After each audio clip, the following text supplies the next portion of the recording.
Welcome to Hoops High, Chicago's leader in youth-produced sports broadcasting and youth media education. Hoops High is produced by high school students learning the skills of professional broadcasting.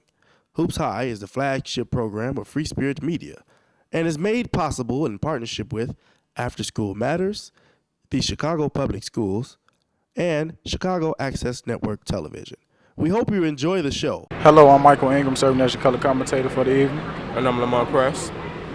We're here at the Golden Dome where we have the Eagles playing the Panthers, a.k.a. Curie playing Proviso West. This should be a very interesting game, and now we're going to go to the floor for basketball action.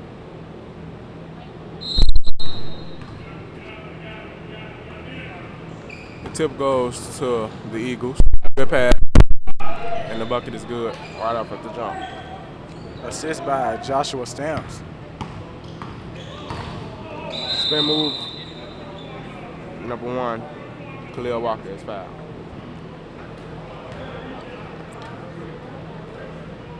Lamar, what are you looking forward to seeing in the game? Running. A lot of running. I like fast-paced games.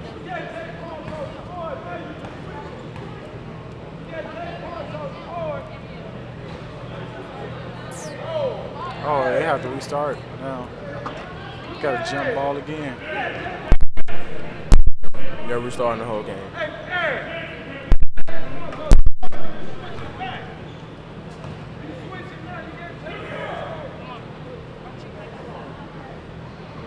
This is weird. We've never seen this happen before.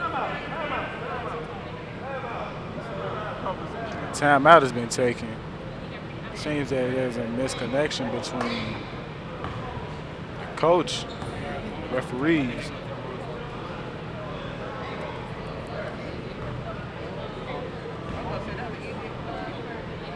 And with that being said, I'm going to toss to a quick PSA. Man, this test hard. Let me see your test. Hey. What? You got $1? Thank you. Hey, can I get some of your chips? Man, you beg too much, yeah. Dang, you could have saved me some more. But hey, let me see the ball. Hey man, on the real though, you gotta stop begging so much. Come on, man. I mean, you gotta be independent and not codependent. You know what? You right.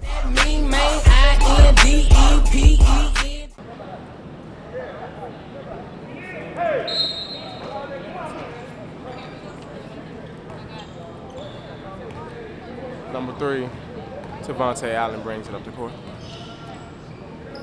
Khalil on the drive, goes in strong, gets his own rebound. Loose ball. Panthers comes up with it and gets the bucket. Number 5, Jamar Evers.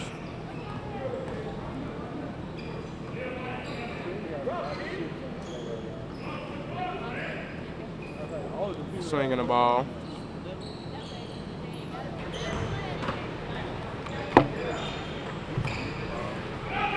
There's the 3. Shot in and out. miss. Down court to Khalil.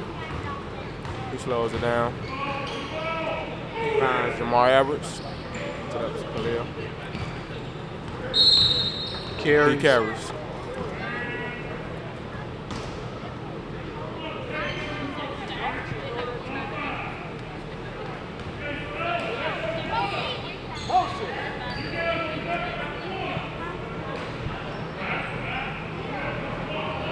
Joshua Stamps with the ball. Kamar Marshall gives it up to Emmett.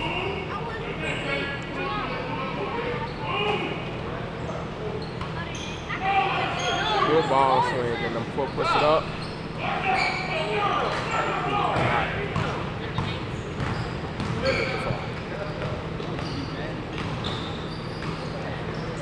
Good defense. The ball is still going the same way.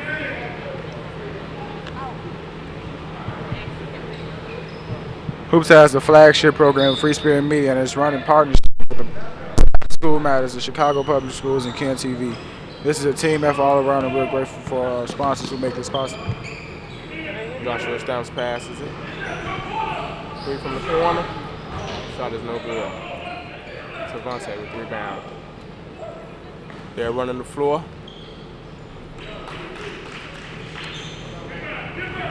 Jarrell Pitts. No, and Trail Cage comes up with the 2 for the Panthers. Joshua on the drive. It's good. Come on, rebound. Devontae brings it up the court. There's Jamar Edwards on the drive, puts up the 2. No. Rebound by the little guy.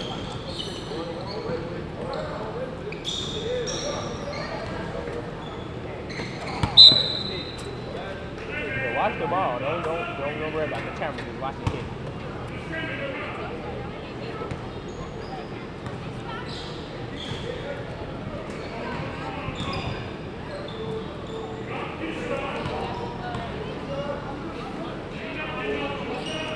Alante. Swinging it again. Curie is doing a good job of swinging the ball. Oh, Misses the layup they gave him in the lane. Ball is poked out. oh, great. Couldn't get the lay in. And there's Jamar Edwards that'll clean up everything. Great block attempt by Joshua Stamps getting over in time just to try to force. Joshua with it. You are watching Hoops Hour. Remember, you can watch Hoops Hour every Saturday at 8 p.m. on CAN TV, Channel 19 for all the hottest high school sports action around. They're still swinging it. There's the 3 by the Eagles. No, Joshua couldn't get it to fall. Eagles kills a lot of clock when the Panthers runs the floor. And they attack instantly. His shot is blocked. Joshua Rebound comes by up with the Joshua rebound. Stamps. Shot is no good. Panthers. Khalil. Stop and pop. Couldn't fall. And Kamara brings it up. Ball is stolen.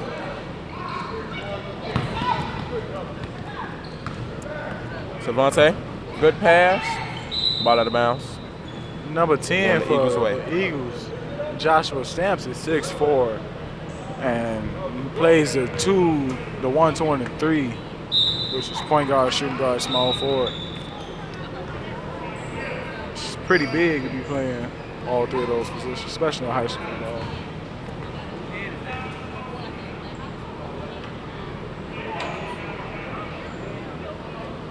Seems that we have a little delay.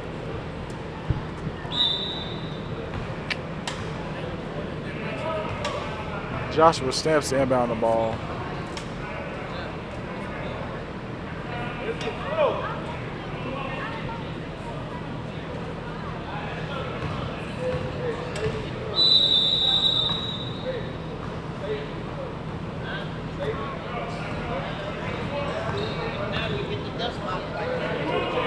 Joshua with it.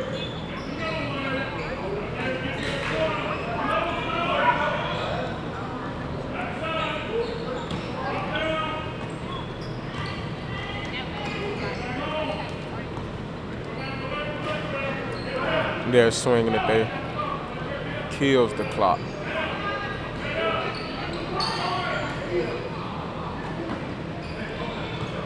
Keep it clap to the ball sometimes. Foul call The ball goes to the corner, drop to against the the ball. Panthers. Just gonna stand there for free throw. Hoops Hour is produced by high school students who are learning the skills of professional broadcasting. All the camera work, announcing, directing, and engineering is done by students.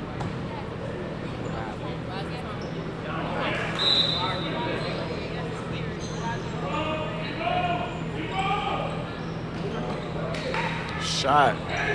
Number 2. That's a- Alante cannot get the 3 to 5.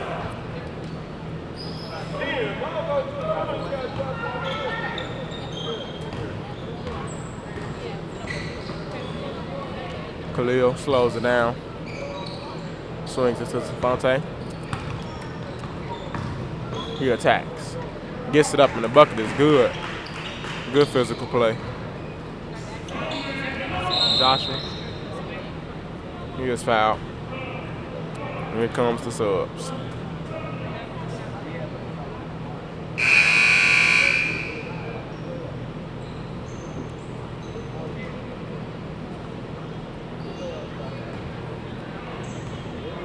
The Panthers put in a whole new five. Proviso West just had a whole. Yeah, the Proviso West just had a whole new five come in.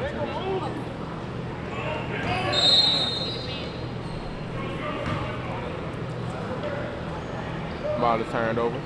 The Panthers will be bringing it out. Can do Matt. Great defense. Gives it up to Jarrell. Swings it to number 4. Big Keenan man. almost came up with a get block. that fun. And there's Kamar running the floor, getting it easy too.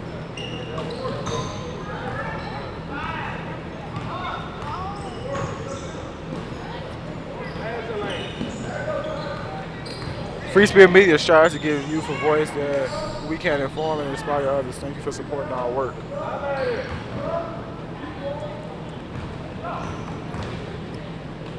Oh.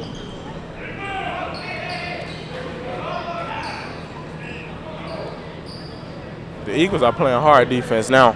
Yes. Making it hard for the subs of the Panthers to score. Ball was out of bounds, still going the Panthers' way. Shot. High shot. That's Air ball. There's the Eagles pushing the floor. Joshua Stamps with the ball.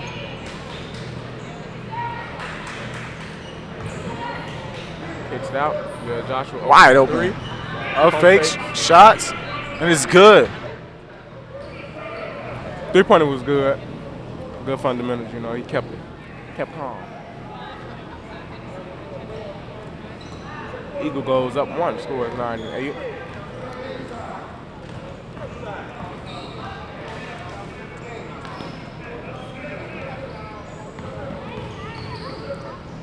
Jarrell couldn't get the line. Yes, they go pushing it. Joshua gets the bucket. He's single-handedly had to put the team on his back.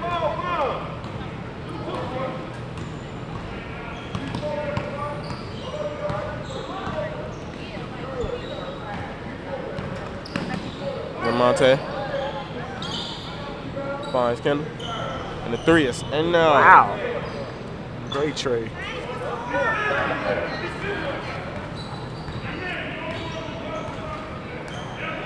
Scores all tied up, 11-11.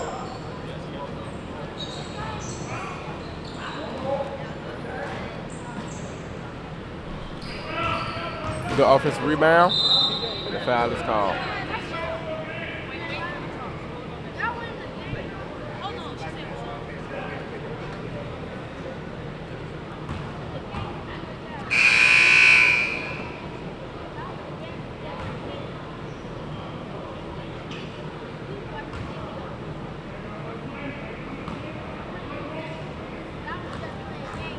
This is a good game so far. The Panthers and the Eagles are really going at it right now.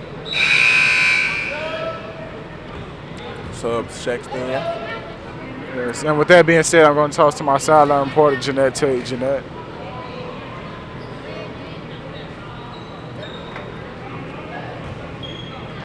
Tate here with Daphne Walker. So, Daphne, how do you think the game is going so far? So far, the game is going pretty good. We had a slow takeoff. A few of the players are not in, but we're doing pretty good. So, I understand you have a son, Khalil Walker. Is that it? That's correct, yes. And so, how do you think, he's progressing with basketball? Well, Khalil is actually, he played varsity last year in his sophomore year. So this is and this will be Khalil's team, not bragging, but this will be Khalil's team. He's doing very well. He's going into his junior year, and he's doing very well. He has progressed from 5th grade all the way up until now. He's been into basketball just that long. Well, that sounds like a really good adventure, and I hope him the best in the future. Thank you so much for being here. We're going to toss it back to our announcers.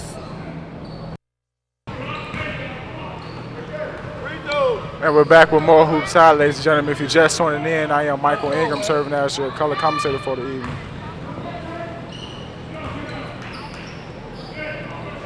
Tavante, the beautiful lane. Emmett slows it down, looks for the cut, pass is fumbled around.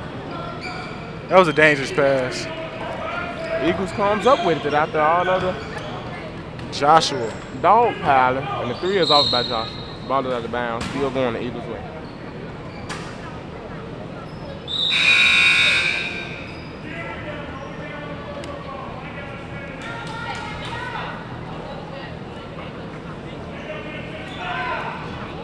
Three. Trey is up. Oh, good.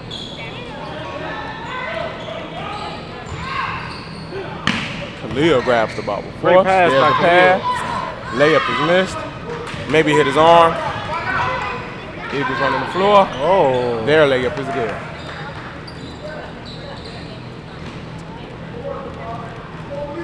Here's the Panthers. Khalil attacks, puts it up, And that's and good. falls. He's a strong player. Yes, indeed. The Panthers are running. They don't really have any plays set up. They're just doing run and gun right now. Khalil leading the charge. Emmett gives it up. Gets it out. Swings it one more time. Lamar. And there's the foul.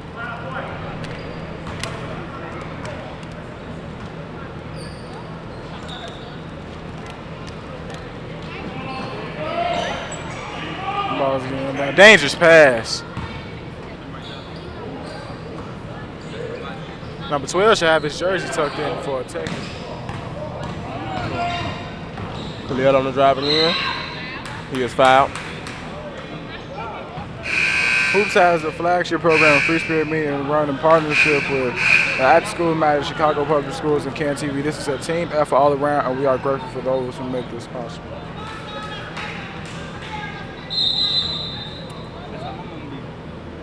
As you can see right here on the replay, Khalil is fouled hard.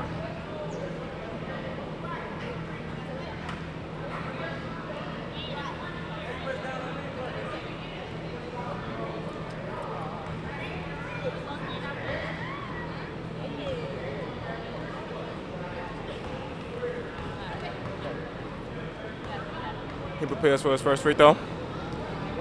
It's up. It's off the mark.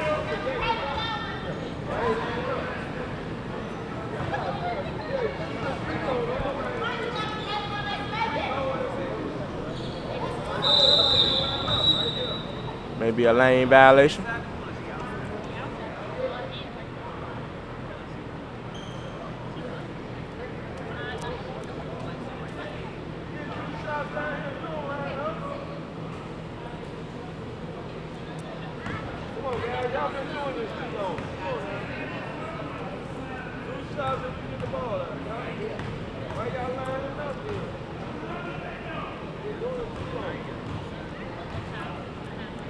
I think some techs were thrown. Technical fouls, Lamont? Yes, most definitely. Kamar Marsh. Free throw. Is off. Just in case you didn't know, free throws are, very crucial part of the game. One missed free throw could lead to, 1 point loss. So it's important that you always make your free throws no matter what. Second one is good. Loud whistle.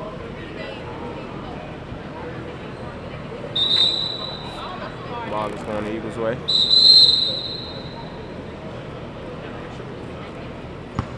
Keep up with the game action and the Hoops High crew with Twitter. Just search Hoops High FSM and follow us. You got a Twitter, Lamont? No. Yeah, I do. Follow me on Twitter at callme_MJAY. I'll follow back.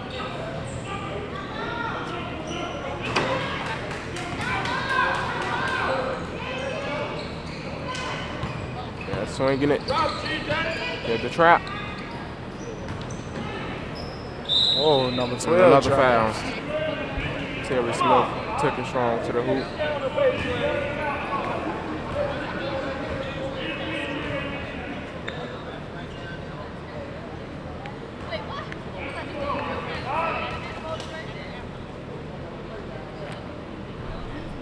First free throw is off.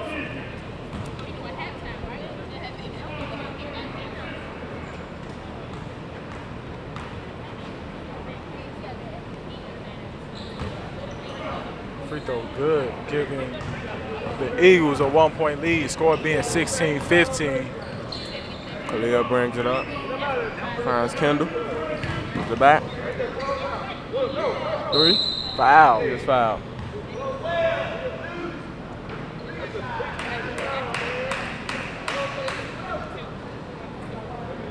Deshaun.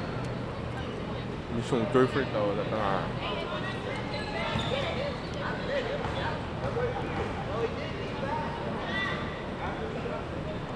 First one is off.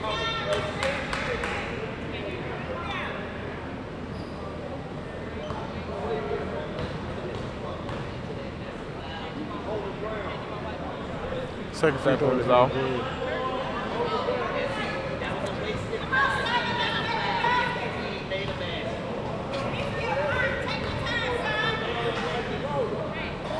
Third one. He missed all 3 free throws. Keenan gets the rebound.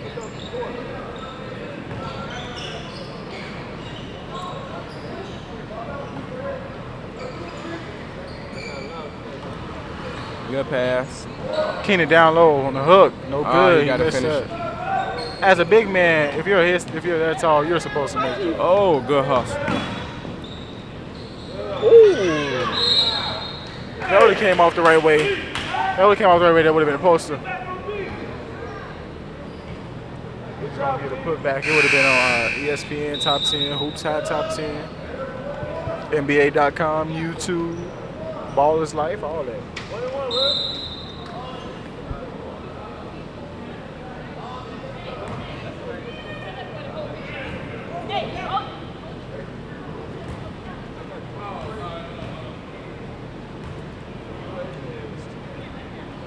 Keenan to go to the line for 2 free throws.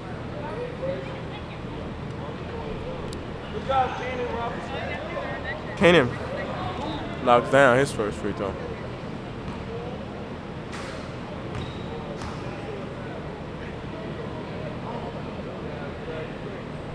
Second one is off.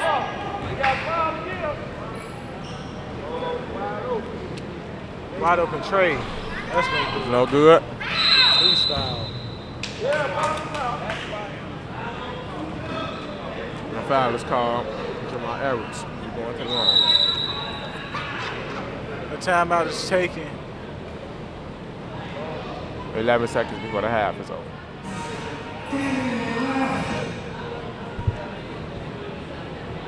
No.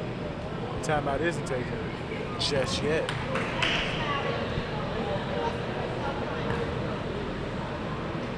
Free throw is up, and that's off.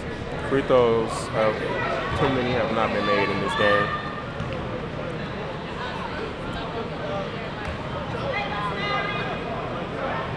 Second one is That's out. good. Eagles are up 1, 17-16. Out of bounds.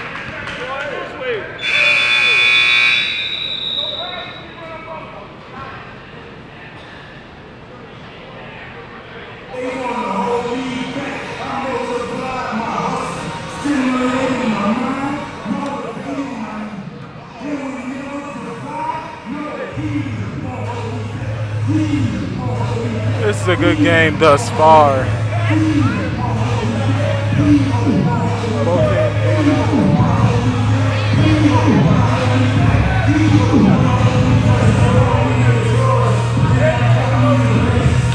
You see the huddle of the Panthers right now.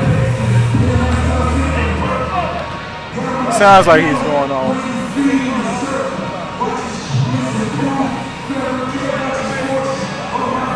This is a good game, and I'm hoping to see more action.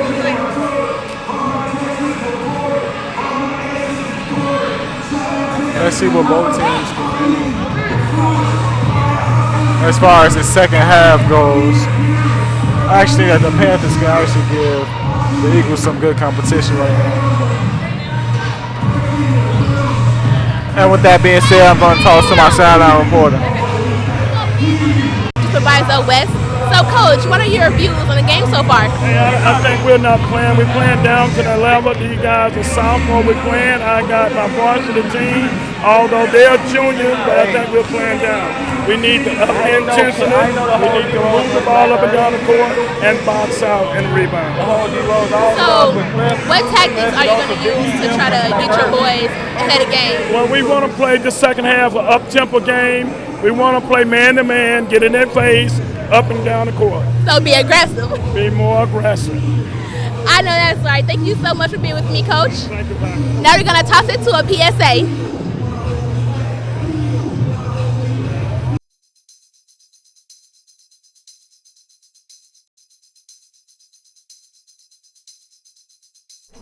Hey, girl. This is why I can't stand dark-skinned girls. They always have attitudes. Man, you see that Lakers game last night? Yeah, a couple of shots. I think I see my buddy Ryan over there. Kiwante, what's up, man? What's up, Ryan? You see that game last night? Yeah. Man, those Lakers. Hey, we'll talk, all right? Man, he cool for a white guy. Why you just can't be a cool guy?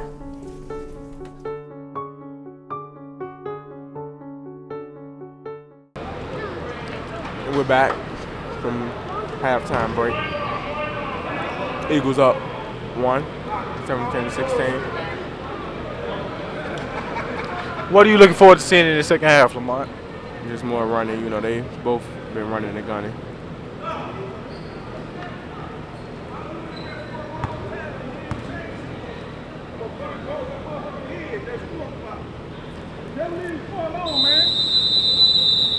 We win again. We win, man. Kendall with it. Watching you over there. Trey ball is up. No good. Rebound. Khalil with the in and out. I'm sorry. The Panthers are doing a good job of rebounding. We're doing a good job of rebounding at that point in time. Eagle slows it down.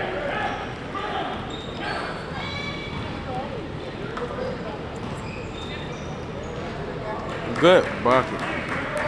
Emmett.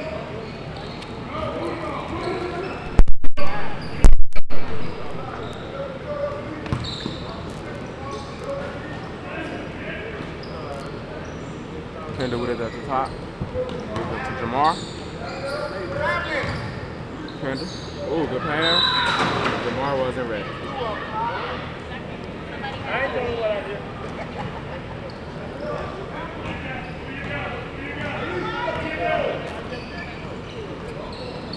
Slow dribbling coming up the court right now.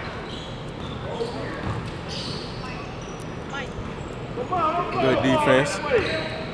Joshua kicks it out. 3. No good. Good rebound and good put back. For Mark.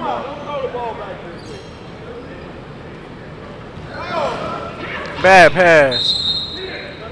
Joshua stands with the steal and he's fouled. Eagles goes up 5.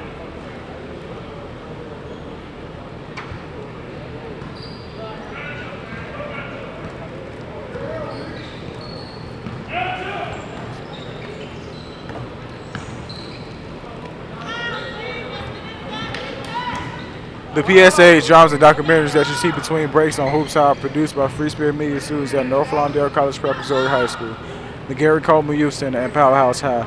We hope that you enjoy the stories and messages that we young people are sharing.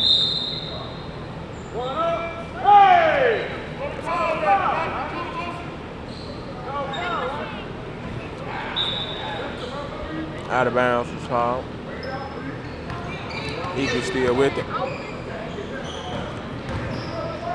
Frohoff finds a wide open Joshua. Short. Rebounded again.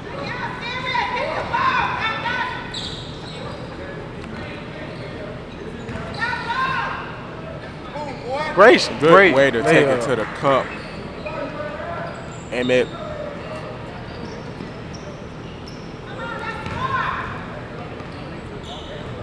Kendall with it. Good attacks. It's off. Ball is out. Still going to Panthers' way.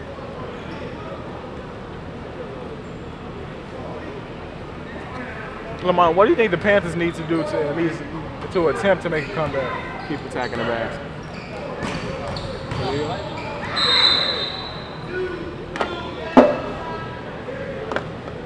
He is fouled on his drive.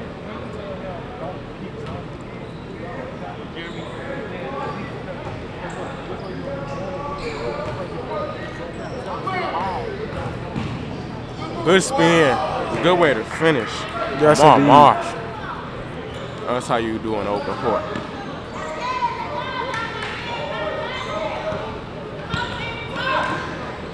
Good cut. Oh, that could have been a dunk.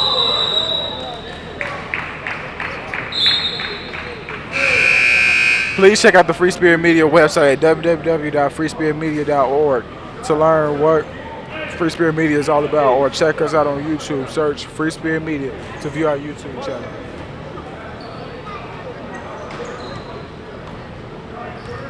New 5 comes in for the Panthers.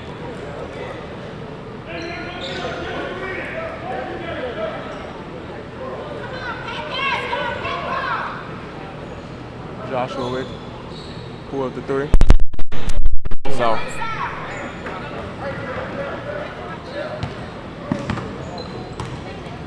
Kendall. Out of bounds.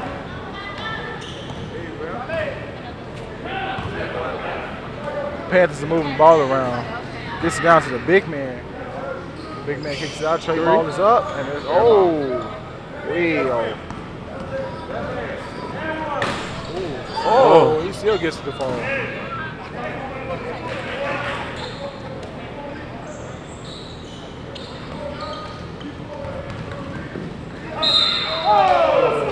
I seen the trip. I didn't see a foul. You seen the foul, Lamar?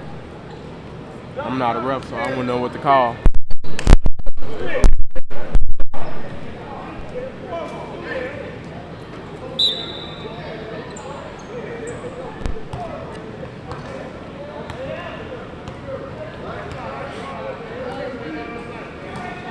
Great defense by Joshua Stamps. About the ball.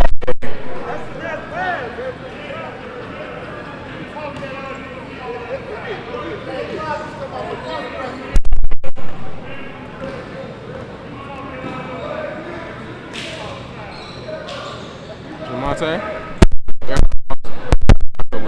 Great outlet pass. Foul was called. I thought Kamar was going to try that spin move he did the first time.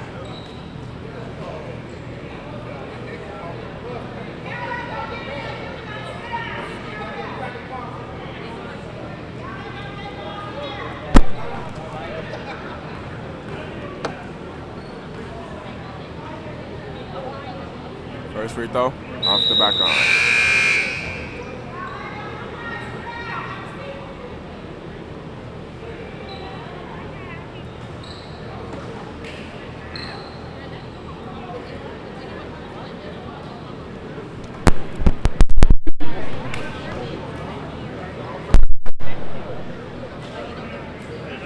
Second one finds the bottom of the net.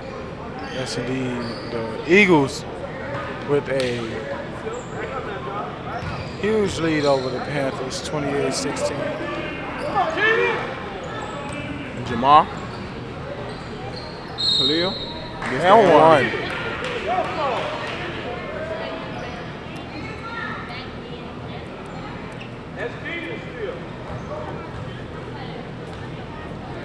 Get this lead into the single digits with this bucket. Score is now 28-18. Eagles leading by 10.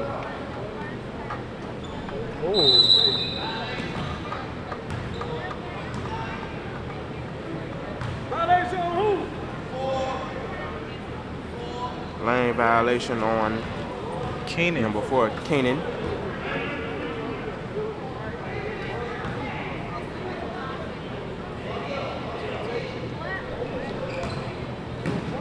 Still misses. And he had 2 tries. You have to capitalize and 1. Yeah, Joshua puts it up. Don't forget to stay tuned for Free Spirit Media. For the Free Spirit Media news at the end of this broadcast, comes on at 9:50 every Saturday. Learn about what's going on in Chicago and find out the latest on our most important issues with teams.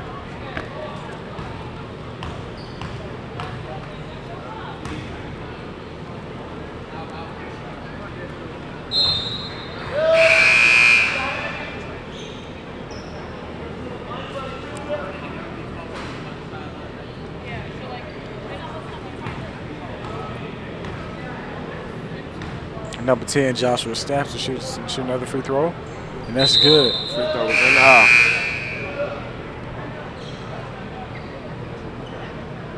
Joshua shoots 2 free throws and goes to the bench.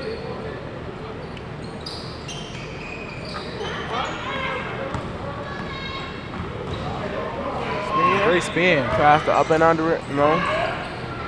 No. Second try, and he gets it.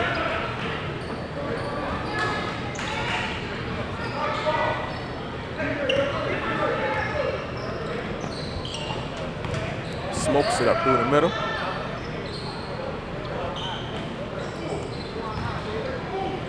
Good move. Came in.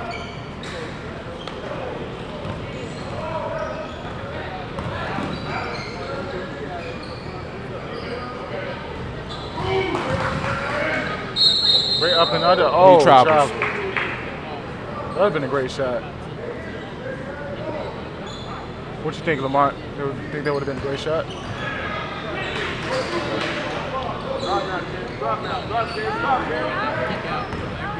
Keenan with the ball. Keenan. Oh, that's a slow Euro, but he gets called for a travel. And with that being said, I'm going to toss to my sideline reporter, Jeanette Tate, with an interview. Here's Jeanette. Jeanette Tate here with this young man. He's going to play next with Von Steuben. So, with you playing next, what do you expect for your team to do? I expect my team to play hard and run a system and just get a W. So, sitting here in the crowd, you watching, being a fellow basketball player yourself, how do you think this game is going so far? I think it's a good game. It's tough. People are playing hard. They're both trying to win. Both teams are trying to win. All right, thank you so much and good luck next game. Now you're going to toss it to a PSA. But you are going to have a great day, boo. We're not even going to worry about anything that's going on today, okay? Can be different from mama. Just have a great day. Look at this girl coming through this hallway with the rocker with fit on.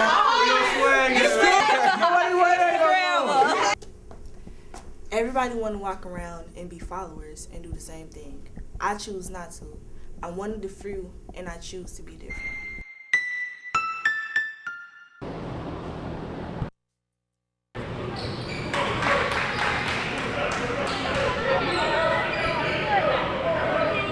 And we're back.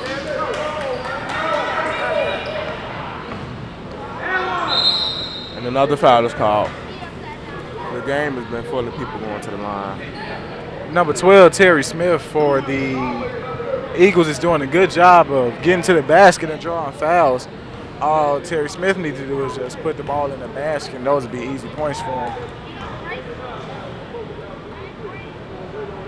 His first free throw is good.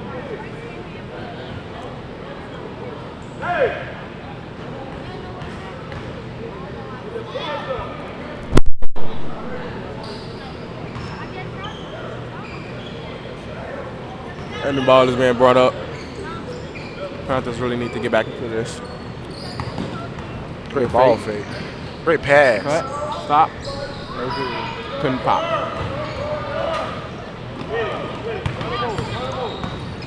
Ooh, great dribble. He was found in all the loopholes and them reach. Javante, he's pushing it. The ball is taken right out of his hands. Left hand. Smokes the layup. Second chance? No. Terry misses. Jamal up under was beautiful. Wow. Great way to adjust his body.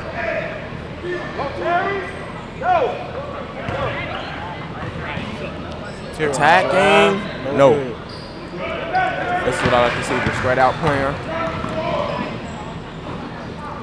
Pump fake. Dishes it. Bad move. Jamal. He drives. No. Second hands. No. And finally gets it to fall. Drill Pitts. Number 6, Gerald Pitts. Who's a good player? I've seen him play, off the court for fun, local gyms. He's a pretty good player. I'm confused as to why he's missing a lot of layups this game, but probably has another day. Keenan on the drive. Missing Smokes the layup. Oh! Wow. Behind him.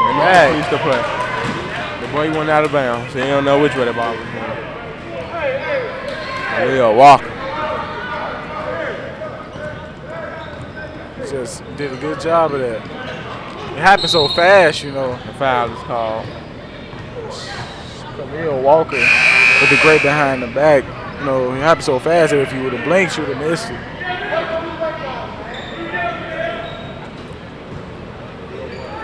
If you just can't seem to get enough of Hoops High, friend us on Facebook. Get to know the crew and what goes on. Great defense by Khalil. Into every Hoops High production.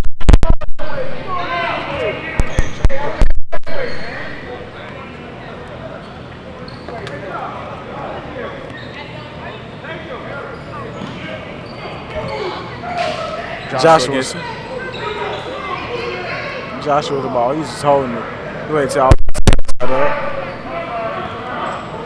Joshua Stamps, who's a point guard, shooting guard, small forward, as I remember.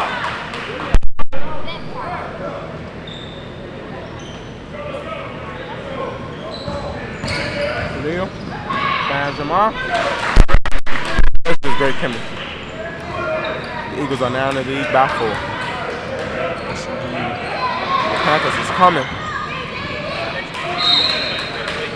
Great defense. Ball goes out of bounds. Still going the Eagles' way.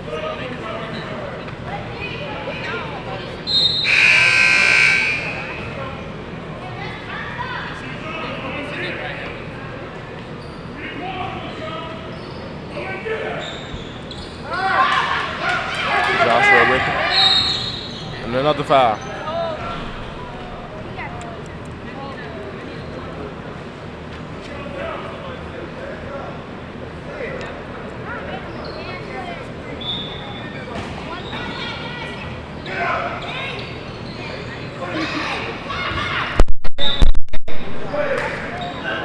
Ball out of bounds, still going the Eagles' way. Good D is being played. They can barely inbound the ball.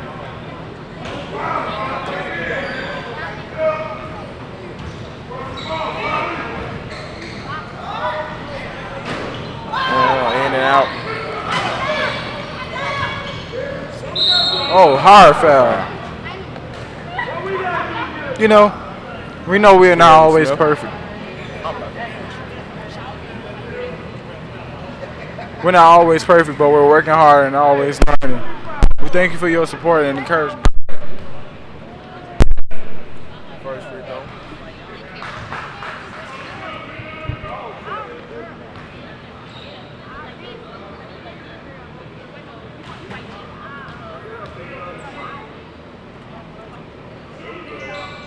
Second was in there.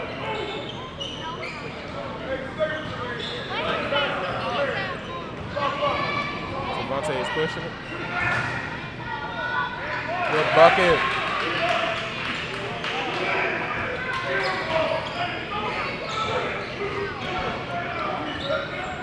Joshua. Oh. We have some very supportive parents in the crowd today. Eagles to inbound the ball.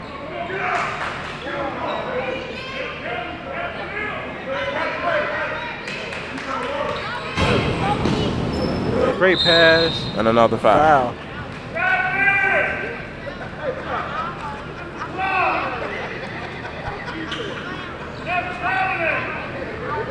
Number 12, Terry Smith seems to have twisted his ankle.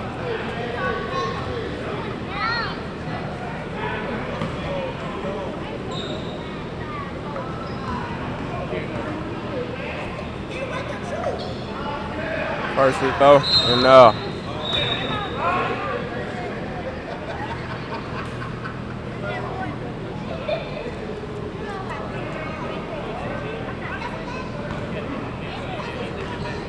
Want to see more Hoops High? Now you can see full games on our brand new website. Go to www.hoopshigh.org to see games from the past or stream live from your home or mobile device.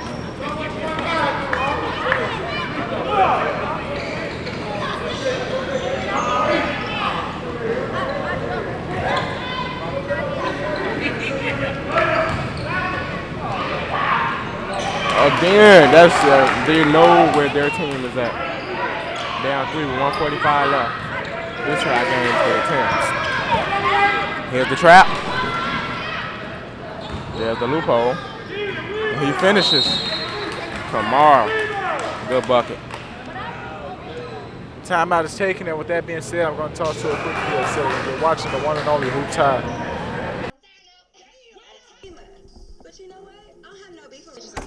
I was on the bedroom. They be getting it cracking.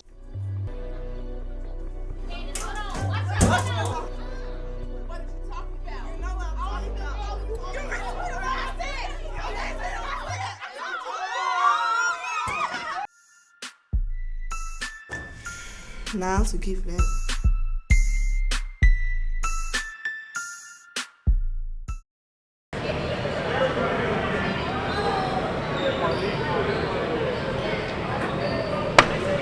And we're back with more Hoops High, ladies and gentlemen. If you're just tuning in, I am Michael Inc. I'm serving as your color commentator for the evening.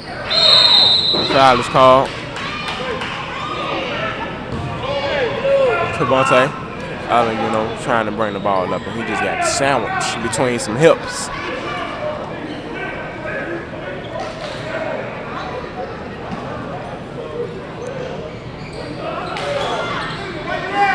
Oh, bad pass. Dangerous pass.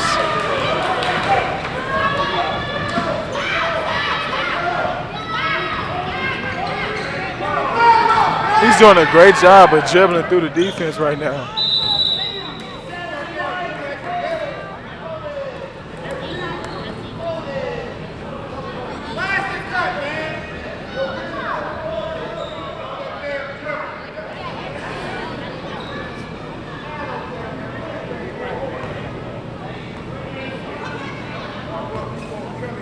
Keenan to the line for 2 more free throws. Shot is up. That's off the glass.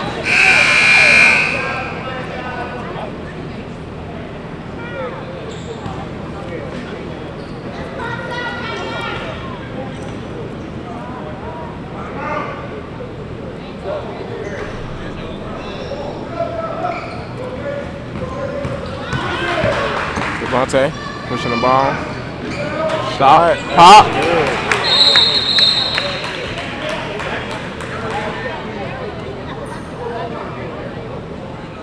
Lamont, how do you think this game is going to end?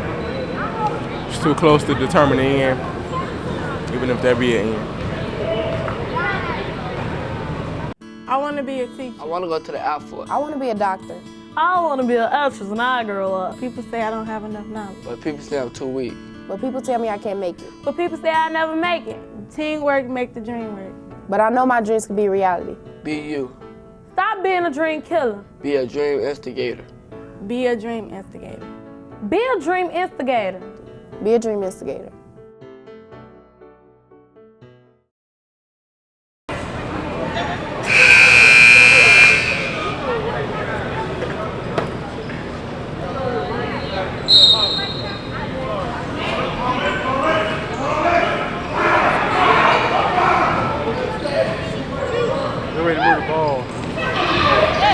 There's the steal. He got to attack. He got to finish. Oh, smoke. No. They messed up. Continuously smoking. Joshua slows it down.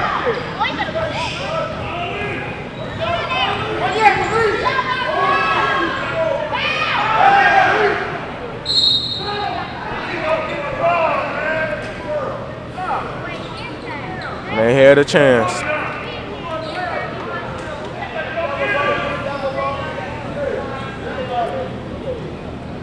Score is 41-37. Eagles way.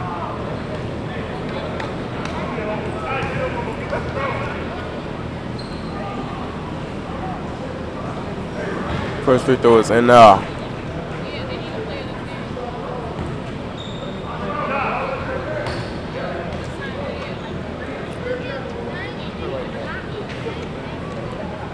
Second one, just like the first.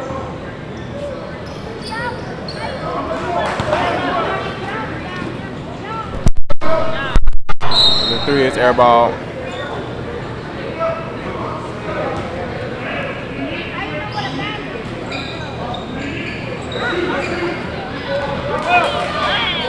Good pass.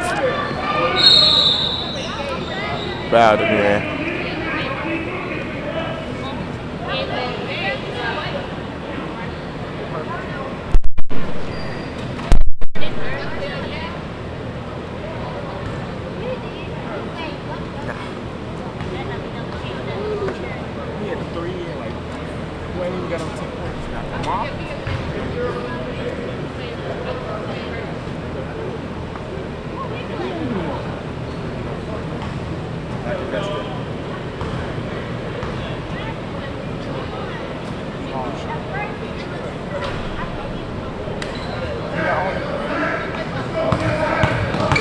Khalil push the ball up the court. Goes up, no good. Joshua Stamps with a rebound. Joshua is fouled.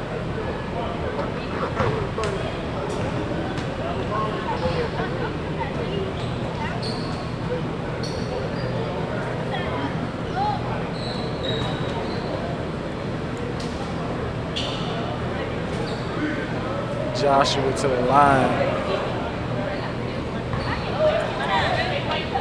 First free throw is up. That is good. Money. Cash. Ka-ching. Bang, bang.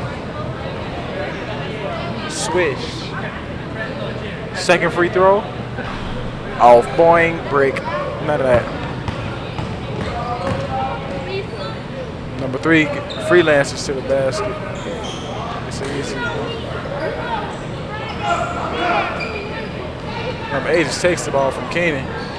But too bad he couldn't miss. Too bad he couldn't hit. Is Joshua gonna get a dunk? Oh! Smoke. That would have been a great way to end the game, but Joshua couldn't get it done. Yes, and the Eagles takes one home. Scores 45-39. Great game for the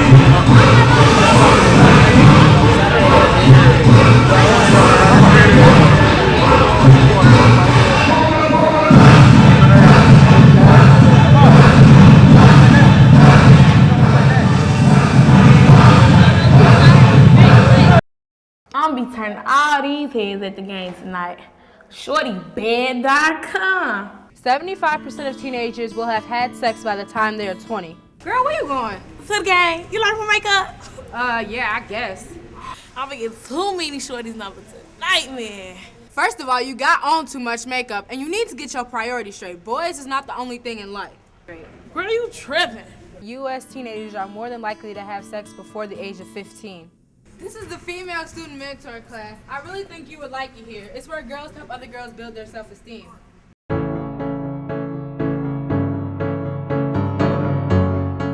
I'm Jeanette here with Joshua Stamps, player of the game. He played for the Eagles. So how does it feel to be player of the game?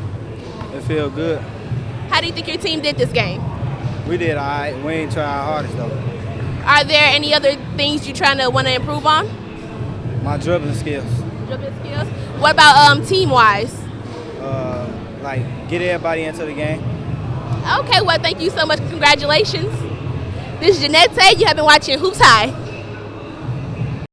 You can watch Hoops High on CAN TV, Channel 19, every Saturday at 8 p.m. Please visit www.hoopshigh.org to learn more. Hoops High and Free Spirit Media would like to thank our sponsors. We are grateful for their support in making our mission of youth media education and opportunity possible.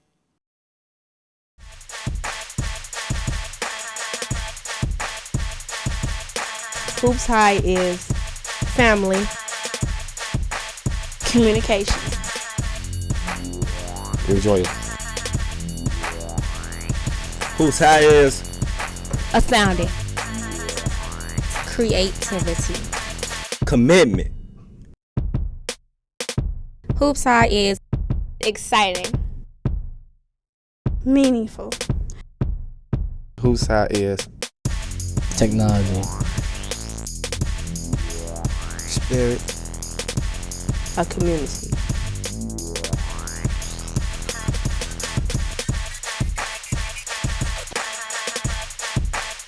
Hoops High is home, love, dedication, inspired,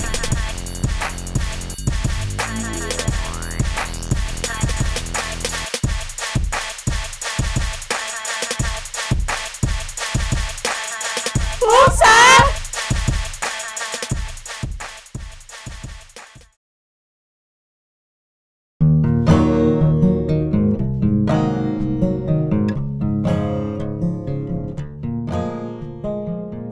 If they probably never was exposed to it, they probably would have never have done it, but it's something that you see that interests people a lot. I never worked with a camera, you know, my first time learning about a camera, you know, zooming in, zooming out. It was a real good experience for me, you know. I think it changed a lot in me too. It changed how I think, and it changed like something I like to do in life. When I get older, I want to be some type of actor. So being in this classroom really helped me out, really exercise my ability to act. We shooting it and we shooting it off like what we done been through, and like people get to see it and they watching it and they liking it. Like young kids in the community can do stuff that's like worth some type of value.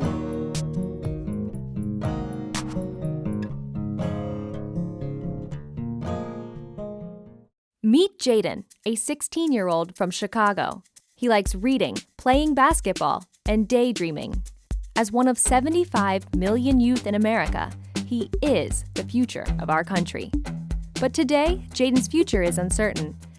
A new economy is evolving as Jaden tries to find his way in a school system where more than 42% of students drop out and even more fall behind. For Jaden and others like him, the future looks grim. But there is hope. Youth media programs connect with kids like Jaden, moving them from discouragement toward opportunity through the power of communication. Jaden learns about journalism, technology, and culture. He spends his time engaged at school, in youth centers, and at libraries. He discovers how to observe the world around him and share his own stories. He becomes one of more than 10,000 teens involved in the Chicago Youth Voices Network, a collection of innovative programs that come together with a bold vision to reach more people like Jaden, to transform education, and to shape the health of our city. Together, the network gives vision to the journalists, artists, engineers, and leaders of our future. One story, poem, film, blog post, one youth at a time.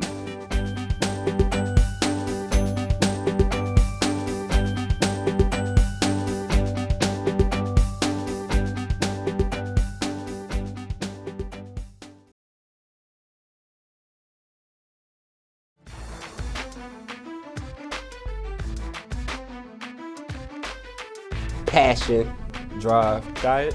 It doesn't matter if you're an athlete or not. Heart and bounce. Take every advantage. If you train hard, you'll not only be hard, you'll be hard to beat. You're swagging with Tony Parker. This is Ryan Archidiakono. I'm Prince eBay. This is Nigel Williams-Goss. Take every advantage. Neither slavery nor involuntary servitude, except as a punishment for crime, whereof the party shall have been duly convicted, shall exist within the United States or any place subject to their jurisdiction. The 13th Amendment of the U.S. Constitution. We didn't really have a high rate of black incarceration prior to the emancipation. Once slavery ended, then the disproportionate numbers of black people in prison increased. The person I think it affected the most is my older brother, Gregory, because he didn't have a father in his life. So yes, my mother was a strong woman, but I think if my father wasn't in jail, he wouldn't be the man he is now. Black people were no longer slaves, so they were therefore no longer labor, and they were not needed in the same way, and they could be imprisoned, whereas before their labor was needed and used in a very different kind of way. So we've kind of disproportionately been targeted since at least the late 19th century within the prison system.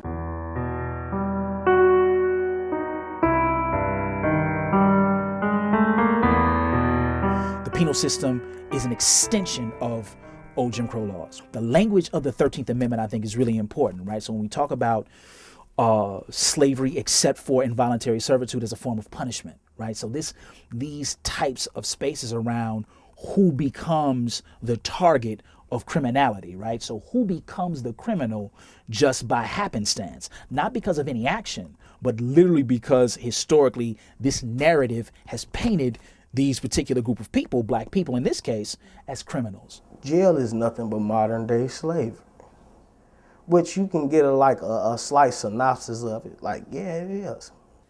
Once you're labeled a felon, the old forms of discrimination, employment discrimination, housing discrimination, denial of the right to vote, exclusion from jury service, suddenly legal. As a criminal, you have scarcely more rights and arguably less respect than a black man living in Alabama at the height of Jim Crow. We have not ended racial caste in America, we have merely redesigned it.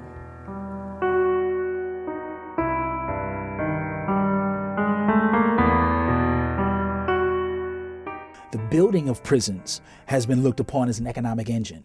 So small towns are being fed this idea of, well, if you all need jobs, just let us drop this prison here. Prison has become big industry in terms of its relationship to the U.S. economy. Because you work for pennies a day, and you shacked up, you locked up in a shed, if you want to call it that. Right, so if you're paying somebody 20 cents an hour, that's essentially free in terms of production costs, in terms of the profit margin you get based on what you sell. But I feel it's like, I don't like it. Definitely won't be going back. If we look at private prisons, so now they're actually exporting labor or contracting with big firms to actually produce their products. So this now becomes essentially a new slave economy.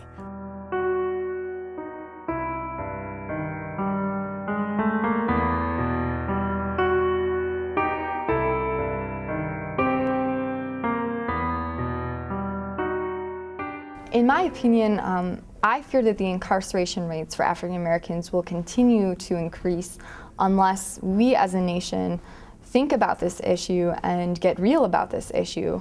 The statistics show that what led to this increase in the incarceration of African Americans in the past has been this war on drugs.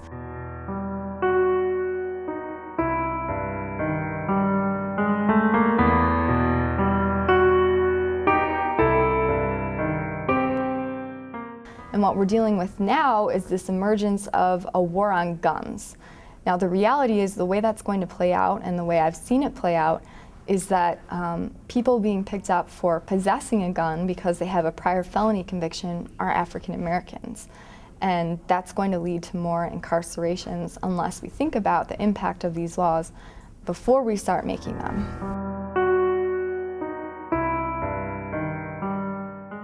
The way they're currently designed, they're much more harmful than they are restorative institution. It's my belief that prison makes everything worse, and that it doesn't actually work to do anything except for disappearing people. I think it depends on the person. And yeah, I think it punishes the person for the crime that they have committed, but I also think it sets them up to commit other crimes. I think in their current state, they are used solely to house populations for extended periods of time without any transition into society. And actually, they're not living up to the goal of rehabilitation like we'd hope that they would.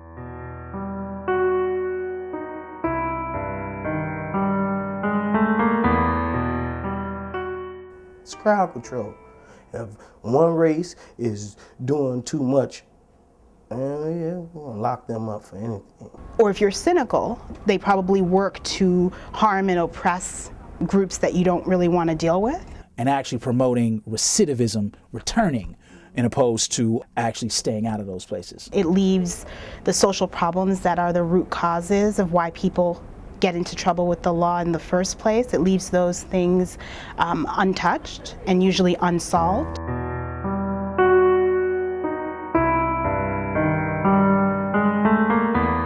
In terms of my feelings about high incarceration rates, I think it's really important to understand that as a legacy of history. Michelle Alexander just wrote this book, The New Jim Crow, and something that she puts out, and I actually heard from a professor about 13 years ago now, and she makes this point that there are currently more people incarcerated, more black people incarcerated than were listed as slaves in 1850.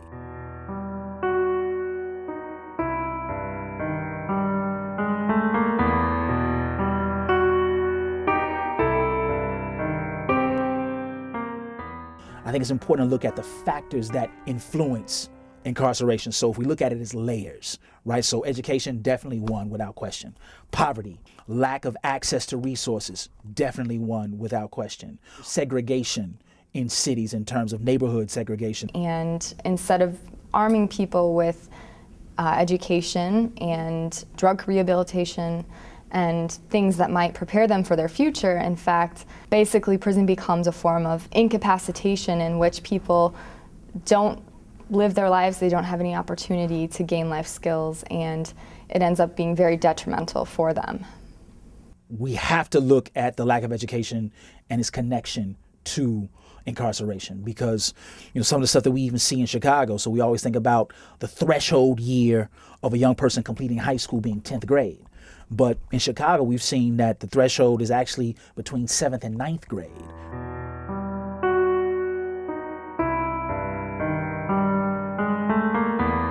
Now, when we look at reentry programs, if someone joins one of those programs and they actually are successful in finding a job, if they have that job for just 30 days, their recidivism rate drops down to 20%. And if they're able to keep that job for a year, it drops down to 16%. The concept and idea of reentry is a problematic one. And the reason I say that is because for most people who end up behind bars, they were never integrated into society in the first place.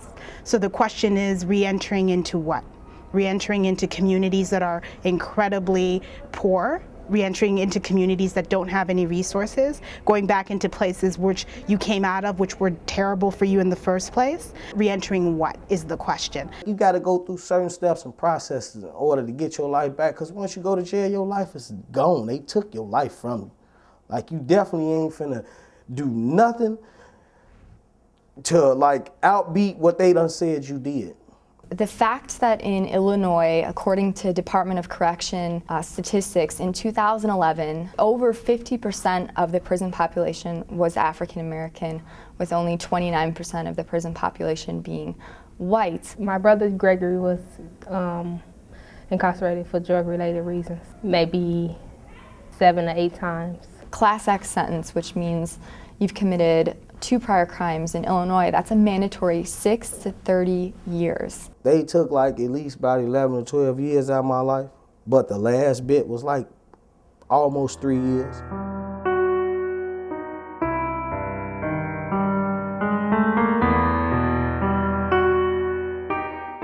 Traditionally, black people have been more likely to be in a situation where we've had less resources, and a lot of crime is derivative crime, meaning that it's something that you actually do because you need to survive and you're trying to find a way to survive.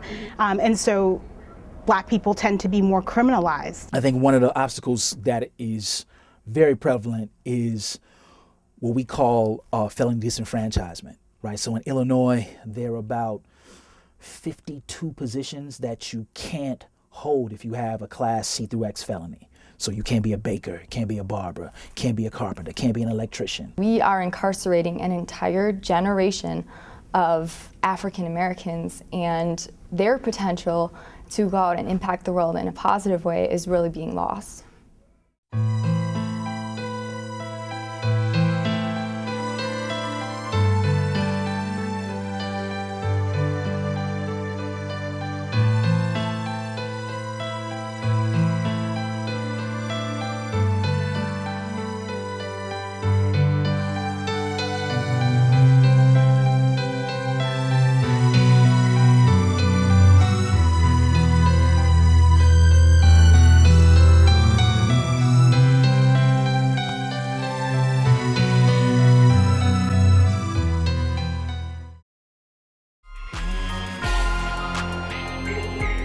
Lack of water is the #1 trigger of daytime fatigue. When you take a step, you're using up to 200 muscles. It doesn't matter if you're an athlete or not. Take every advantage. If you train hard, you'll not only be hard, you'll be hard to beat.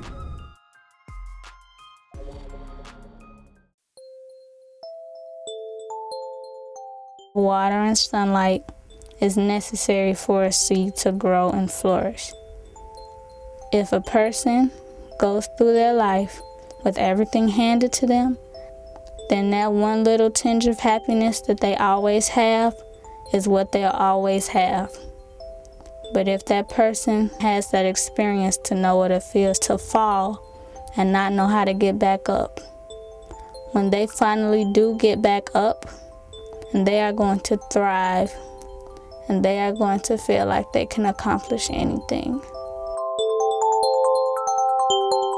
Identity, according to Erickson, very early wrote about this continuous sense of self that people have. So it's this interaction between people and society that kind of comes together and people understand who they are overall. So it's really just an understanding of your continuous sense of self. It's natural for humans to group ourselves. We may group ourselves according to our educational status, our family background, race, color, nationality, creed, religion.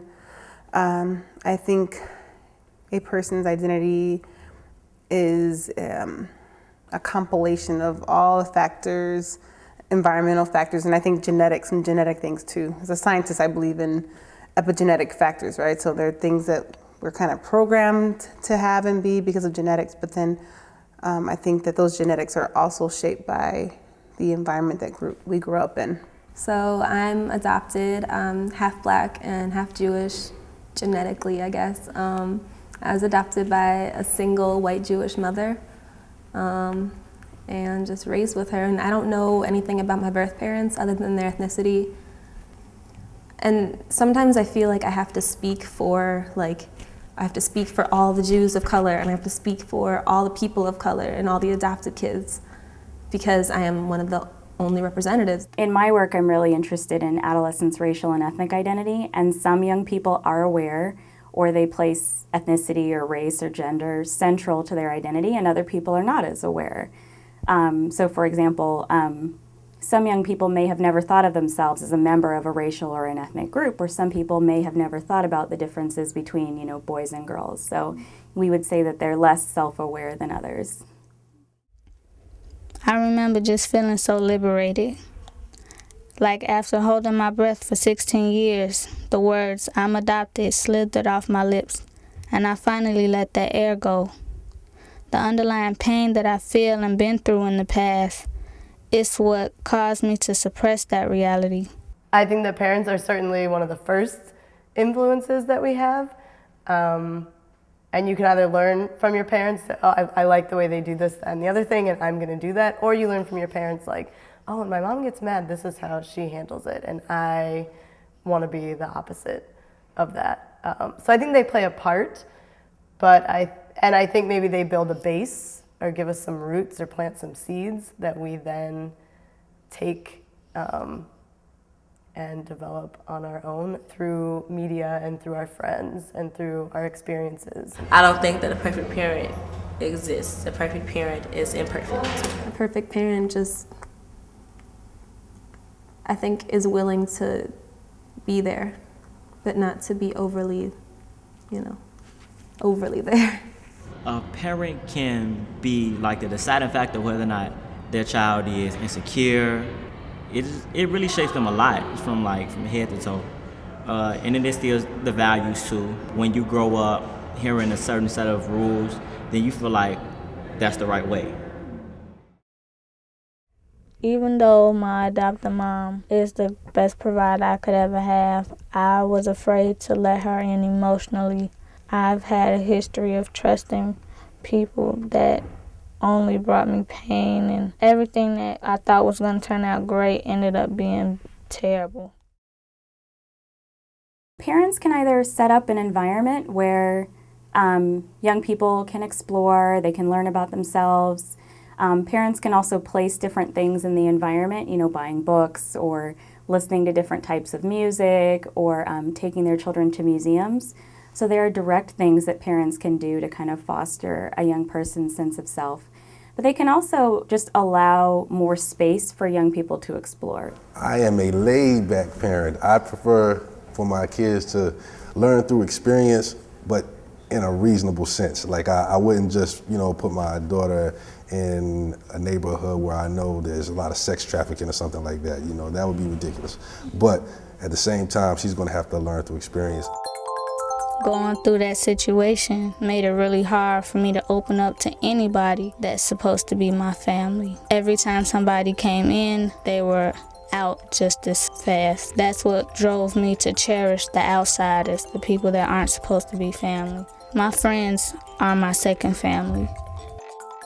They influence you a lot, because everyone is their own person, so, maybe you like this quality in this person, so you want to be like this, or this quality in this person, so you want to be like that. So your friends really test you to be who you are and become the person you want to be instead of being someone else. When you're a teen, especially 13, 14, you're you become influenced very easily. And if all your friends drinking and smoking and you like these people, your friends are the people that you choose to hang around. So it's some type of characteristic in that person that you like. I remember when I was in high school, the only time I got complimented was when I straightened my hair. So then in my head, I'm like, okay, so that means I'm only pretty when my hair is straight. That's messed up. This took 3 hours.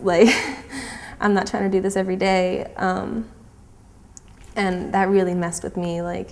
That the only way my peers could, find something to compliment about was if I conformed to whatever standard. In adolescence, friends or peers are really important for young people because they can reinforce different behaviors and make a young person feel good about themselves. There's tons of research that suggests that isolation or not having friends is really problematic for young people, so it's really important for adolescents to have friends. Sense of community is really just kind of a basic human need, so it's really important for young people to connect with other people like them.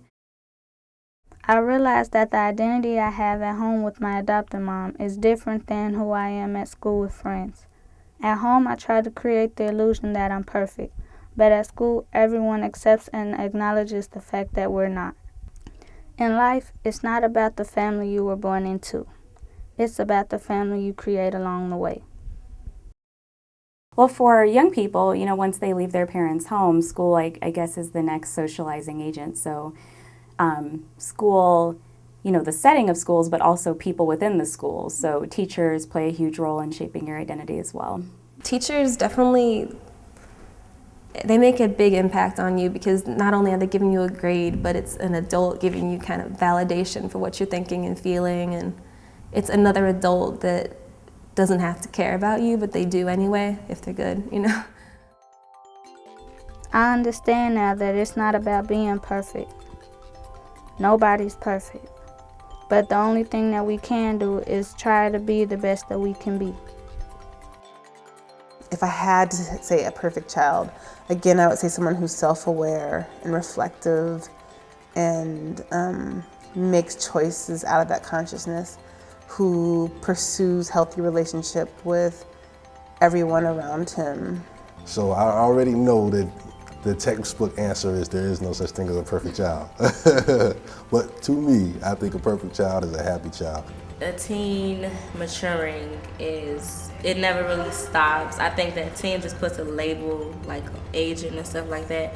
But I think that each day you grow and learn something. Like, you don't stop learning. Like, you don't stop growing and maturing. Things like that. Because you got old people who act goofy and crazy like young people, so. I've talked to so many students throughout the years, and I hear about so many family situations. It's really important for adults to be adults and to take care of you guys, so you can be all that you're supposed to be. Things happen to people, you know, that change them or keep them from being able to be great parents, but for as much as depends upon you and for all that's within you, do your best to help a young person to attain the fullness of who they are. It's important. All adults have been teenagers. All young children will become teenagers, and all teenagers will become adults. The cycle never ends. We all grow and develop, and many of us will endure the same hindering obstacles and struggles. But that does not mean that we can't or won't bounce back.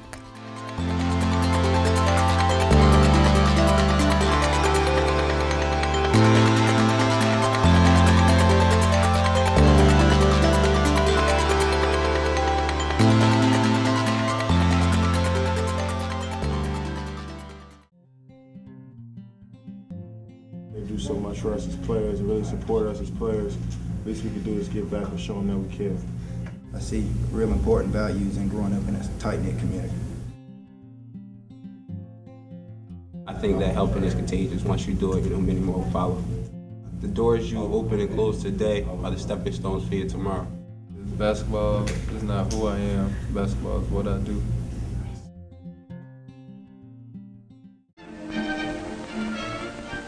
It's fun to eat supper with your family, especially when there is good food on the table. Later on, drink lots of water. A good snack of crackers and milk at home. That's the good kind of food if you're hungry after school. And then, play. Hard play. Plenty of pep now. See what good eating habits can do for you.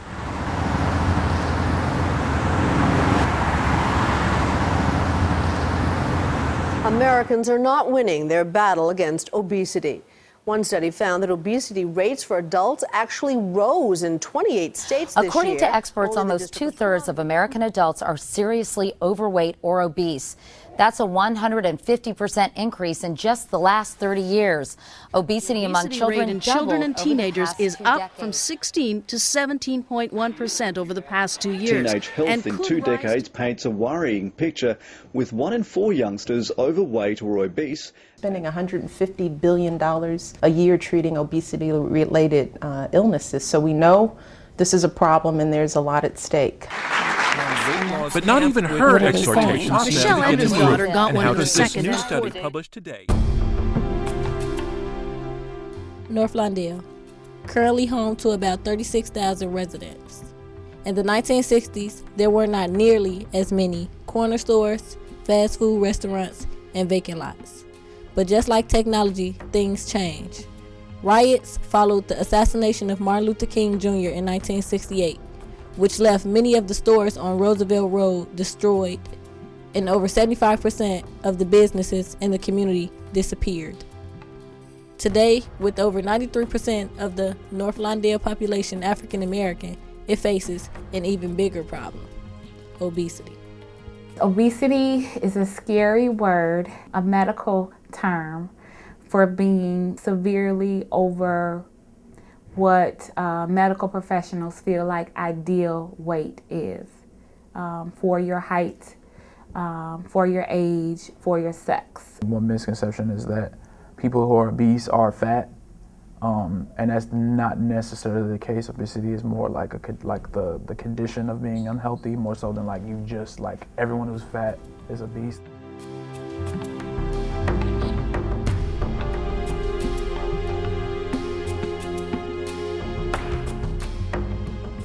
There are many different cultural perceptions of obesity.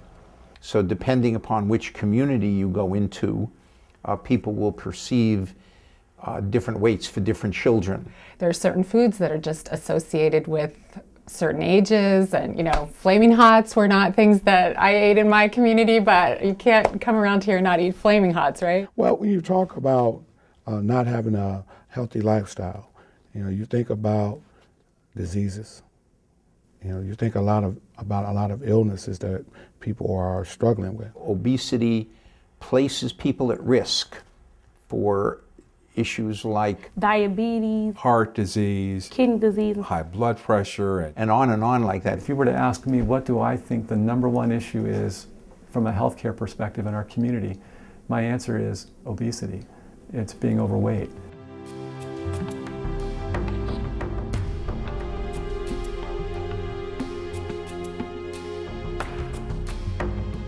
Obesity happens because of lifestyle concerns and community concerns, as well as some contributions of what you inherit from your parents, of course. And it often involves a lot of behavior change, and change is hard for people.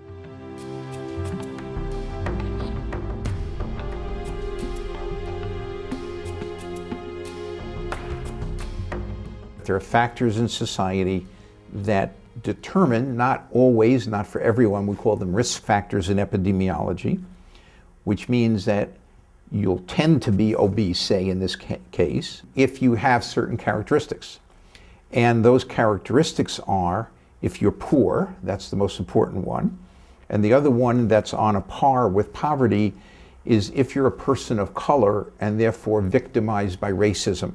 The African Americans suffer a great deal, not eating healthy, not experiencing the healthy eating such as fruits and vegetables and things like that. In North Lawndale, it's primarily an African American community. In South Lawndale, it's primarily a Mexican American community. So these communities, when you look at them, they are areas of ethnic minorities. #1, I think it's expensive to eat healthy, and especially considering our economy. It's just very difficult for people, parents, to invest that kind of money in things that they don't find as important. If you can go to, McDonald's and buy the whole menu for like $5 for a family that, doesn't have a lot of money to spend on a meal every day, they might not even look for another alternative because it's like, I know that's cheap. I know I can go to McDonald's and get whatever for, this amount of money.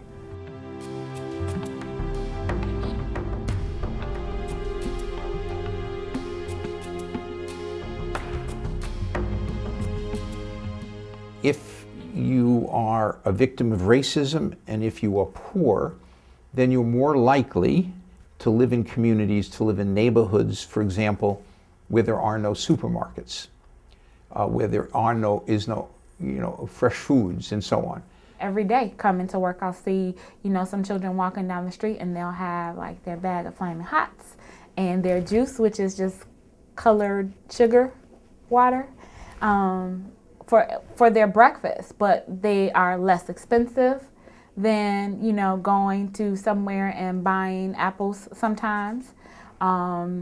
They're readily available at the corner store, which is directly across the street. Many of your African American communities suffer the most, mainly because of the fact that there's not a lot of access to healthy eating.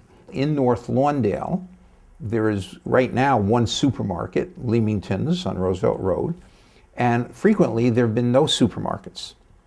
And so if we give advice to people, we say, well, eat fresh fruits and vegetables, where are they going to get it? I do think it's limited in the sense of there might be one grocery store here, but then the next place that you can get raw foods or Whole Foods might be a few miles away. And in my neighborhood, some people might be limited in that capacity to get transported there. And so if you don't have access to a car very easily, if you don't have access to a place like that to go, you just stay home and you eat and you get overweight and you watch TV. In addition to the lack of healthier foods, there are other environmental factors that contribute to a person not being healthy. One of those factors is violence. We tend to have relatively high concentrations of poverty in one place, which translates into things like the absence of good retail food stores, or it translates into a lot more crime than anybody is comfortable with. I'm a rich white man, but in a sense, that gives me a bit of insight because I see what goes on in rich white communities as well as in poor communities of color. And there's whole lots of stuff that society makes easy to go on in poor communities of color that in a million years would never happen in rich white communities. Talking to a lot of parents who are in my program are concerned about safety issues. So they don't want their children out riding bikes. They don't want their children out running around just kind of being a kid. If there are no parks, where do you exercise? But if there are parks and they in turn are dangerous and people don't want to go out into the parks, especially at night, or let their children into the parks because they're too dangerous, then that also is a structural issue that has to do with racism and poverty.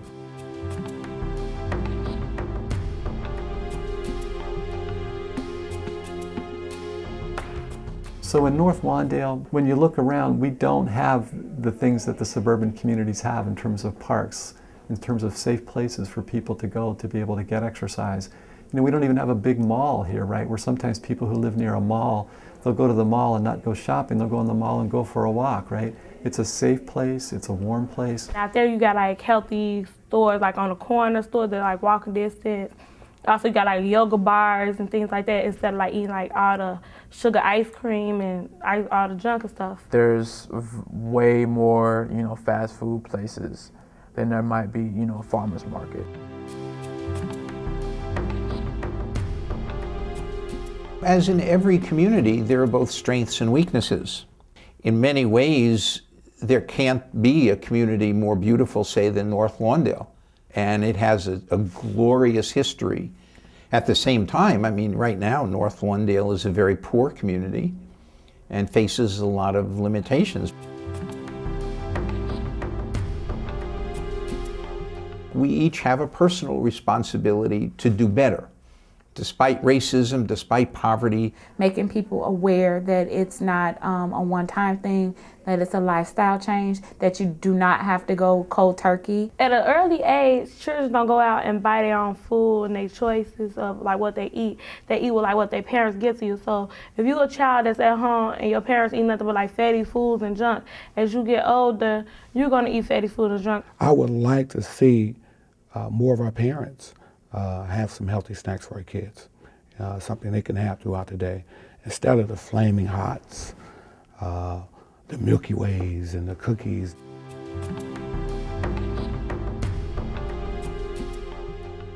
Our mission is to say, no, if you provide a beautiful quality facility, people will come and they will enjoy it and they will spend money and it'll be successful. And so we create the opportunity for a patient to care for themselves, because we can't get on the treadmill with them. We can only provide the treadmill. We wanted to focus on food and give it kind of a green context. If you're not in the environment that doesn't, you know, facilitate you knowing these alternatives, then, you know, to a certain extent, you're going to be a product of your environment.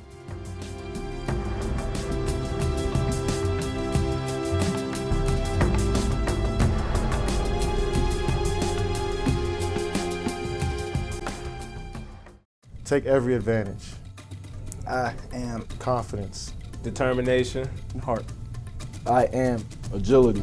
Leadership. drive. I am Patience. power. Bounce. I am athlete. I am athlete. I am athlete. I am athlete.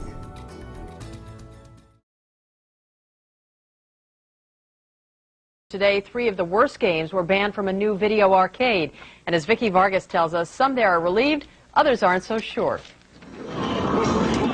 Parents are often the first to ask, could this lead to this?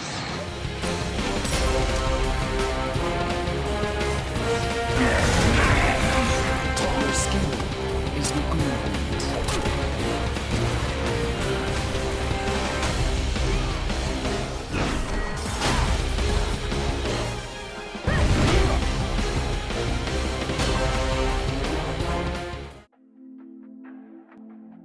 The video games you just saw are some of the games I've played since I was a child.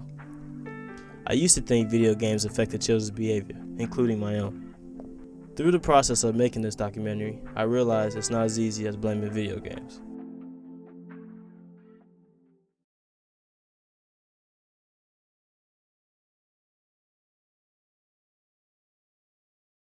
I would say violence is the act of being like aggressive towards something or someone. Violence to me means like conflict between just two things or two people, like fist on or anything else that has harmful ways towards each other.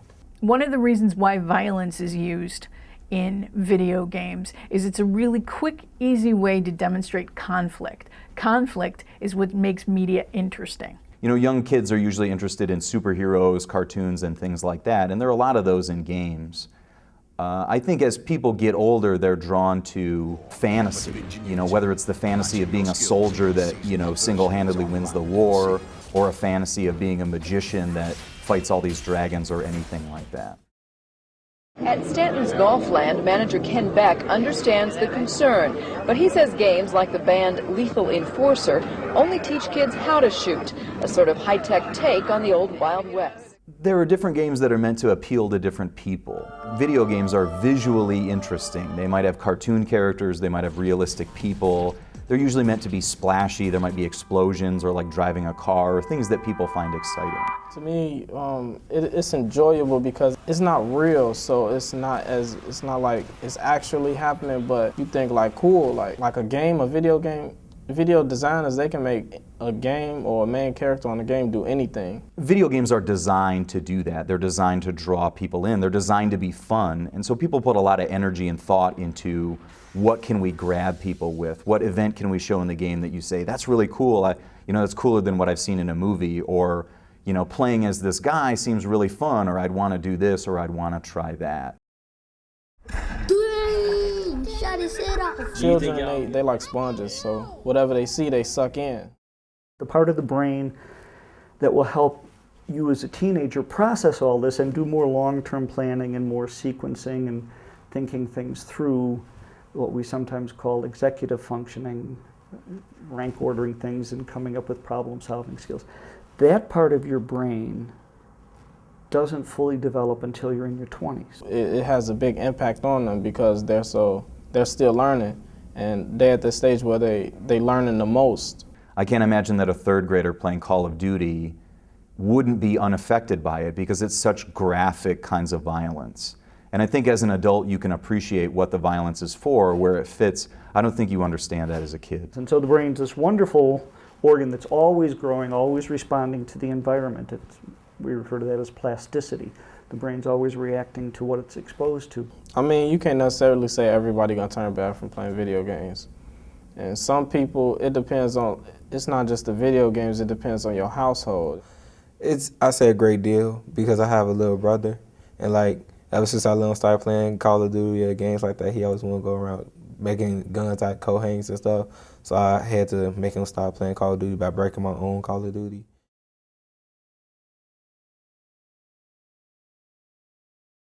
I think the video game rating system came out of a backlash against video games from concerned parents. A lot of this started with this game Mortal Kombat in the early 1990s, where you had digitized people, you know, like decapitating each other, you punch somebody and bleed. And that wasn't something that had been done in the technology. The technology wasn't good enough to do that. The ratings from the ratings board is an educational tool. Parents need to know what their kids are playing. At least the parents who are paying attention need to know what their kids are playing. And so I think that there were enough people that wrote to their congressman or wrote to whatever politician or wrote to video game companies and complained and said, what you're doing is illegal, what you're doing is hurting our children, that it caused the video game industry to add these ratings. I just think kids will imitate it, but it depends on like parental control. Like if your parent can control the child good enough not to make them want to do this in like real life. So I don't know how effective it is in terms of keeping a child away from games like that, but at least, you know, we have a body of knowledge that parents can trust, established by a group that understands that parents are looking for information and they're trying to provide that. And I think it's good that they have ratings because we have all these different kinds of games now that need this classification. We need to know that this game involves, you know, the use of alcohol or stealing cars or shooting people, whereas this game just involves playing hockey or, you know, running around a fantastic universe and collecting coins. I think that it is both the consumer's responsibility and the designer's responsibility. You don't know what's going on because you're at a young age, but you see enough to, you know, to come to a conclusion, or you see enough to go and ask somebody or go try and do this, and you actually found out what it really is. You have to know that any art you create will have some kind of impact, and you have to be willing to be responsible for the impact that you may create. You don't feel the violence the same way you would as an adult. You know, if you see somebody getting shot on TV, you should have a reaction to that because you have this empathy that you get as an adult. You see them as a person and you understand the person being injured or why that happens. I believe video games cause violence because I wanted easy answers to the violence in my community and in the media. Everything got more complicated when I learned about drones. Unmanned aerial vehicles, or UAVs, also called drones, are a controversial component of the Obama administration's efforts to fight terrorism. A drone is basically used by Army people to sit behind a control panel and be able to manage all of the aircraft from behind the screen. My favorite video game would be Call of Duty. It's basically like a shooting game, just you go around. It's like what they do in the military, just in video game form. Using the drones, they try to be better at it. So every time they get something or they get a command to do, they're like, okay, I have to do this command. And then they have to try to be better. I have to be better than the last time. And that's just like a video game, right? You're trying to go to the next level. You're trying to beat that game, but it's not really a game. You're not going to find definitive research on that topic. And so what you get are correlations that the more kids do this, the more they tend to do that. There's a lot of conflicting information. Not a lot of study has been done. There's been a lot of studies done, but it's not conclusive yet. All the research I've ever seen says that there's no connection. There are some studies by certain scientists that say that seeing anything violent causes people to do violent things. But there are also studies that say that what makes people aggressive is competition. It's not a video game, it's the fact that you're competing, whether it's against a computer or another person. And I could also say there's some video games that can help you problem solve and help you explore and be creative and do other things. So I can see some positive skills you might learn from video games. It's about balance. We can show hyper-stylized violence in ways. We can do it cheaply, we can do it creatively. And just because we can, should we?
Where do you get your inspiration from? How do you plan to give back and change the world positively? Why does your voice matter? Why does your voice matter? Why does your voice matter? Time waits for no one. What would you like your legacy to be? What would you like your legacy to be?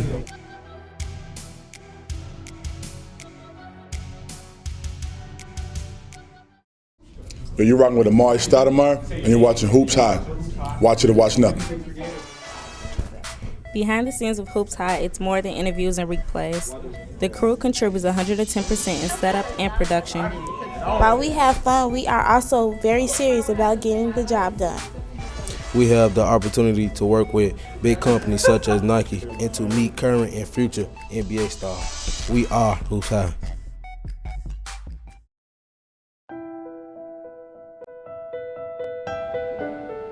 Nobody cares until it's too late, when the trigger is pulled and it's called a mistake.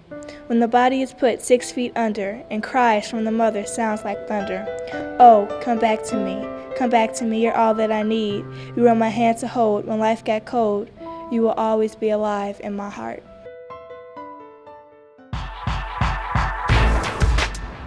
Today on FSM News on the Road, we're here in downtown Chicago on Michigan Avenue. Coming to inform you on the preconceptions, misconceptions, stereotypes, and how they affect the youth. Stay tuned and I'll be your bestie for life.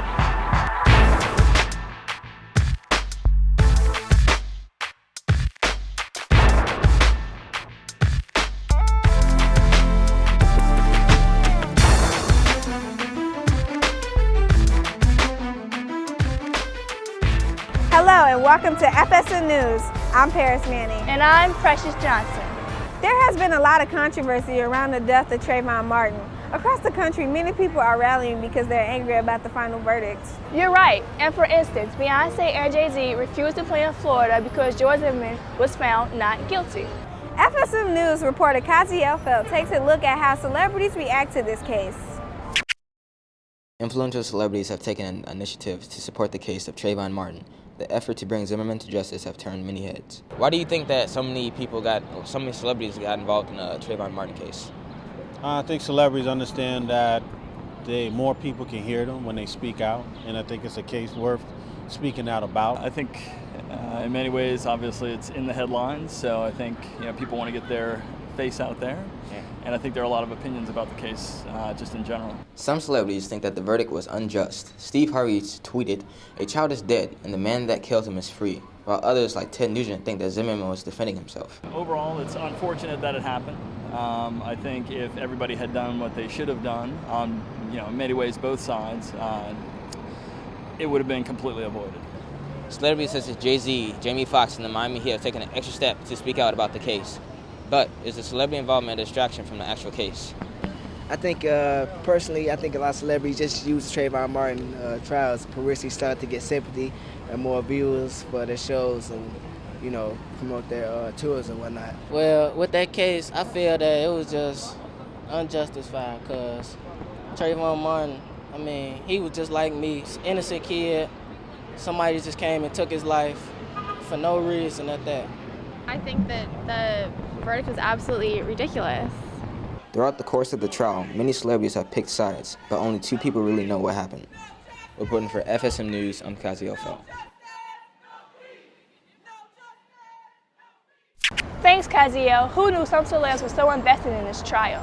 I know. There's also a group called Rise that's trying to make a difference in their community. They are pursuing different ways to get trauma centers on the south side of Chicago. FSM News reporter Aria McDonald has the story. Wake up! Everybody wake up! I'm like, what are you yelling for? Kevin got shot, and I was like, what? So he thought I was joking. I was like, you playing some sick, demented joke? And then I saw 2 police officers. I was like, oh.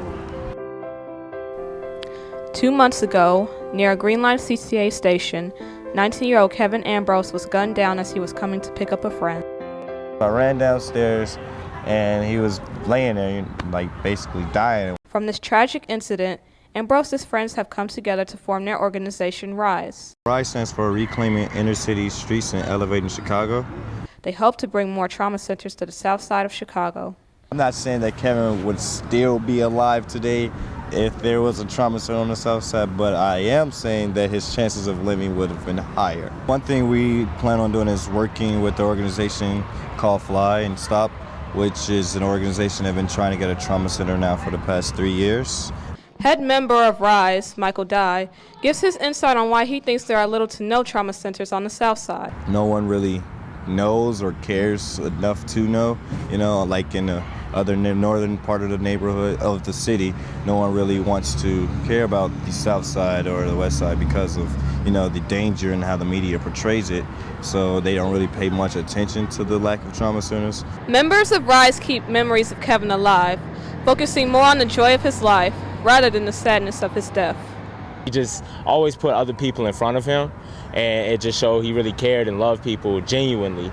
And he didn't even really have to know the people, which really made him special, but he would look out for anybody.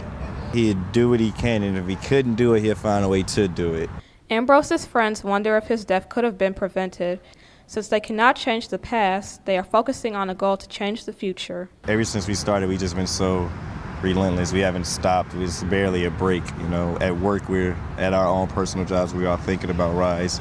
I barely get any sleep because I'm always thinking about ways to impact the youth. I feel like one of the main reasons we came together is to not let Kevin's life go in vain, because he was such a positive person and he was a bright spot in the community. I feel like we just don't want to let his name just be another just Kevin Ambrose. It should be something behind it. This is not only for Kevin, this is for all the fall of lost ones and everyone else, because we all are affected by every death, Reporting for FSM News, I'm Aria McDonald.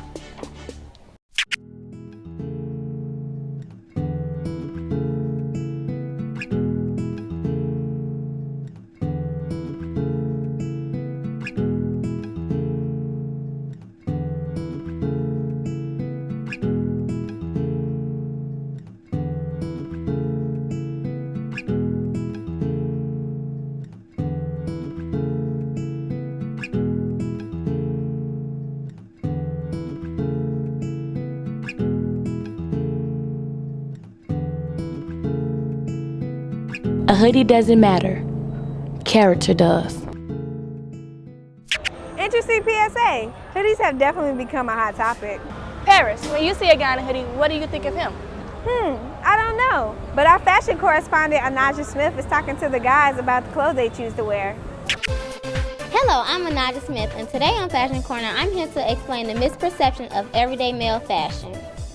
In the midst of the controversy surrounding the Trayvon Martin case, I talked to a few young men about how society views them.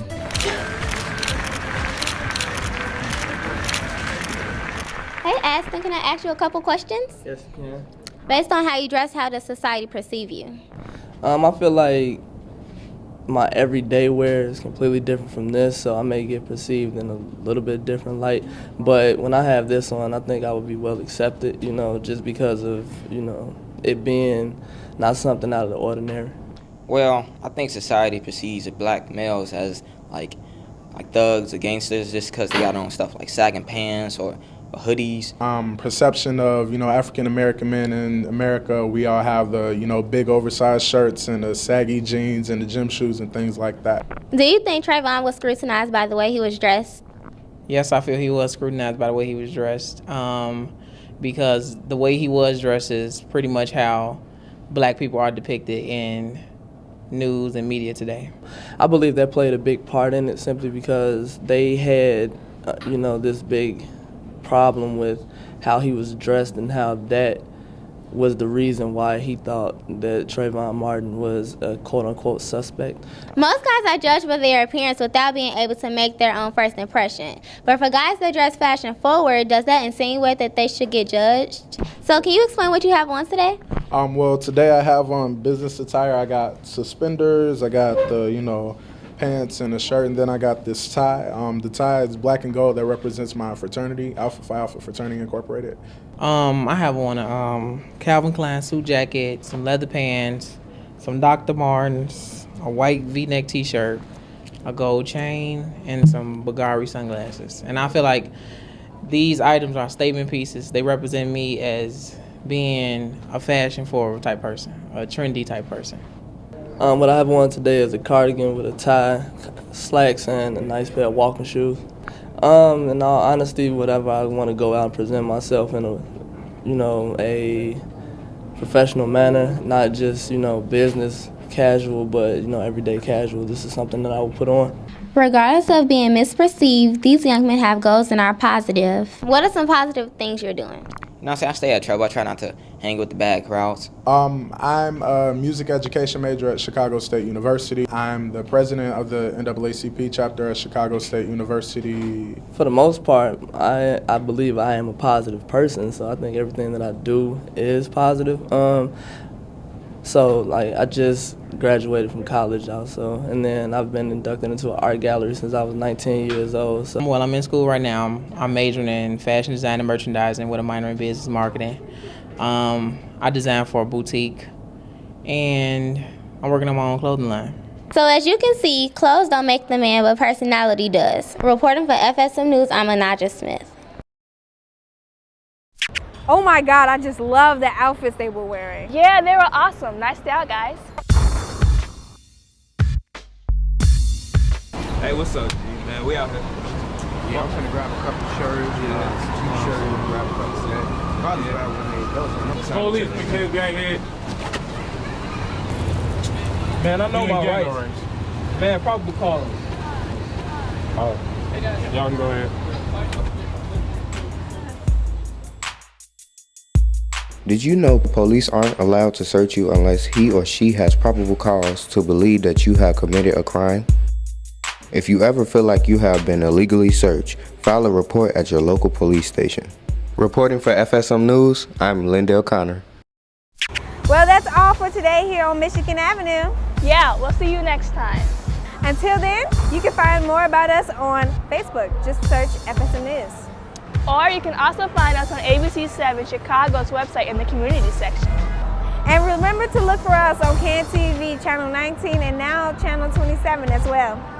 3, 2, 1, that's a wrap.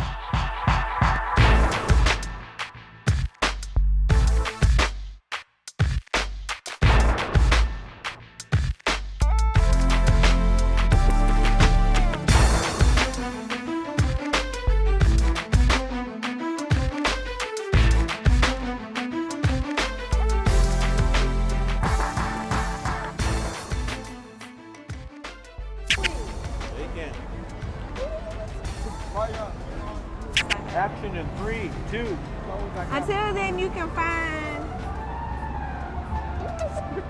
Focus. Put hands behind your back. He said, I know my rights. You ain't got no rights. They have probable cause.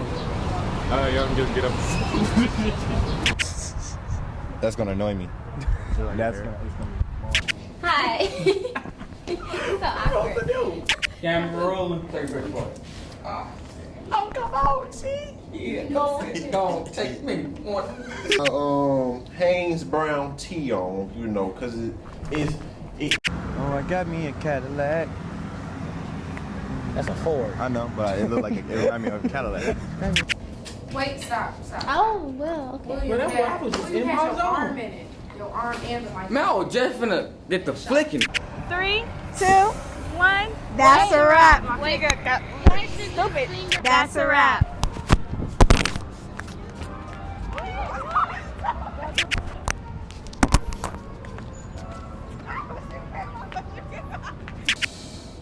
This looks a little girly, but it's not. It's a nice jacket. Nice jacket. Free Spirit Media cultivates diverse youth voices to transform media and society.